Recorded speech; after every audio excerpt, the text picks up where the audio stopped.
ചില കാര്യങ്ങൾ പഠിപ്പിക്കാൻ നമുക്ക് 2 മിനിറ്റ് പോലും വേണ്ട. അതുപോലത്തെ വളരെ എളുപ്പമുള്ളൊരു കാര്യമാണ് ഇത്.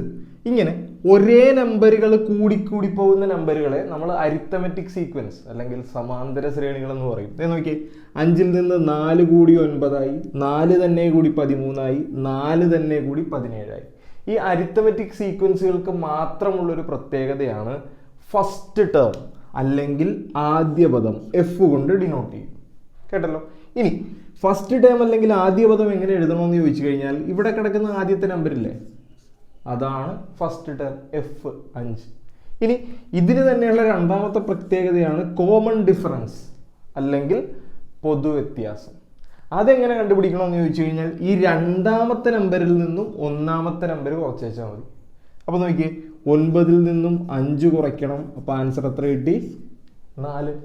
ഇനി ഇത് ഒരെണ്ണവും വേറൊരെണ്ണം കൂടി നോക്കിയേ, 8. ഞാൻ 3 കൂട്ടി 11 എഴുതി, 3 തന്നെ കൂട്ടി 14 എഴുതി, 3 തന്നെ കൂട്ടി 17 എഴുതി. ഈ പോകുന്ന ഈ സാധനത്തിനെയാണ് നമ്മൾ അരിത്തമെറ്റിക് സീക്വൻസ് അല്ലെങ്കിൽ സമാന്തര ശ്രേണി എന്ന് പറയുന്നത്. ഒരേ നമ്പർ കൂടി അല്ലെങ്കിൽ കുറഞ്ഞു പോകുന്നതും അരിത്തമെറ്റിക് സീക്വൻസ് ആണ്, സമാന്തര ശ്രേണിയാണ്. ഇതിൻ്റെ എഫ് പറഞ്ഞ് ഫസ്റ്റ് ടേം അല്ലെങ്കിൽ ആദ്യ പദം, ഈ ആദ്യം കിടക്കുന്ന സാധനം എത്രയാണ്? 8. ഇതിൻ്റെ കോമൺ ഡിഫറൻസ് അല്ലെങ്കിൽ പൊതുവ്യത്യാസം പറഞ്ഞ് രണ്ടാമത്തതിൽ നിന്ന് ഒന്നാമത്തെ കുറയ്ക്കണം കേട്ടോ, എപ്പോഴും ശ്രദ്ധിക്കേണ്ട കാര്യം. അപ്പോൾ 11-ൽ നിന്ന് 8 കുറച്ചാൽ നമുക്ക് എത്ര കിട്ടും? 3. ഇത്രേ ഉള്ളൂ.